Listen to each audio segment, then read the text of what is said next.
Hello friends, అందరూ బాగున్నారా? Good evening. వెలుగ్గా ఉన్నప్పుడే నేను వీడియో తీయాల్సింది కదా, కానీ కొంచెం చీకటి అయిపోయింది. ఈసారి వెలుగ్గా ఉన్నప్పుడు మళ్ళీ తీస్తాను. కాకపోతే ఏంటంటే తునిలో ఎన్ని షాప్స్ వచ్చేసినాయండి. Lucky shopping mall, CMR, gold shops, ఎన్ని షాప్స్ ఉన్నాయండి బాబు. ఇక్కడ షాపింగ్లు చేసే వాళ్ళు కొంటారో తెలియదు, కానీ ప్రతి షాపులో జనమే.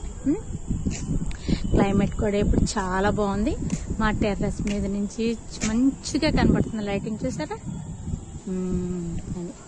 ఇది ఎర్లీ మార్నింగ్లో ఉంది కదా, కానీ కాదు, ఇప్పుడు టైం 6:15. చూడండి అందరూ. ఇదిగో చందమామ. ఇంకేంటి సంగతులు? చూస్తున్నారా నా వీడియోస్ అన్నీ? మీకేం బోర్ కొట్టట్లేదు కదా?